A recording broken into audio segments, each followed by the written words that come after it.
नमस्कार। ओम सावित्रे नमः। जय माता सावित्री।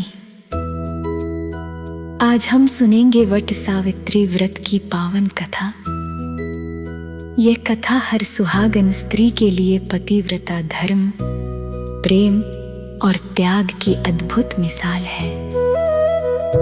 जो भी इस कथा को श्रद्धा से सुनती है उसे अखंड सौभाग्य, पति की दीर्घायु और घर में सुख शांति की प्राप्ति होती है। तो आइए शांत मन से आंखें बंद करके इस दिव्य कथा को सुने। मुख्य कथा। बहुत प्राचीन काल की बात है। भद्र देश में राजा अश्वपति और रानी वैशाली राज करते थे। उनके कोई संतान नहीं थी। राजा रानी ने बहुत तपस्या की। उन्होंने सावित्री देवी की आराधना की और प्रतिदिन 1,00,000 आहुतियां दी। कुछ समय बाद देवी सावित्री प्रसन्न हुई और उन्हें एक सुंदर कन्या का वरदान दिया।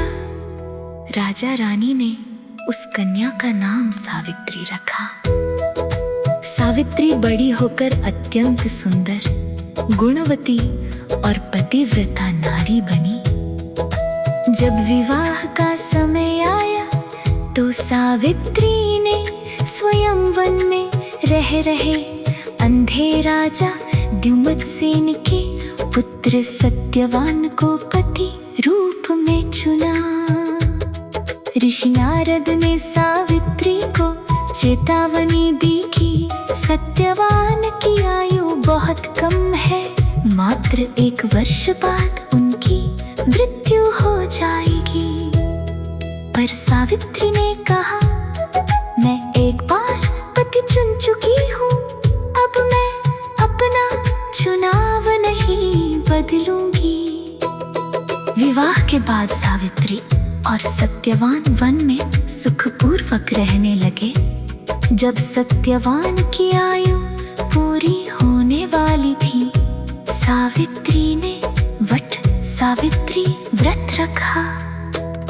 उन्होंने पूरे दिन निराहार रहकर वट वृक्ष की पूजा की। जिस दिन सत्यवान की मृत्यु हुई, सावित्री ने उनका सिर अपनी गोद में रख लिया और वट वृक्ष के नीचे बैठ गई। तभी यमराज आए और सत्यवान की आत्मा को ले जाने लगे। सावित्री यमराज के पीछे पीछे चल पड़ी। उनकी पतिव्रता, त्याग और बुद्धिमत्ता से प्रभावित होकर यमराज ने उन्हें कई वरदान दिए। सत्यवान के पिता को आंखें वापस मिली, खोया राज्य लौटा। सावित्री को 100 पुत्रों का वरदान मिला।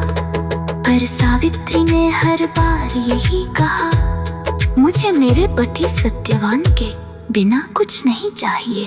अंत में यमराज मुक्त हो गए और बोले, तुम्हारे पतिव्रता अटूट है।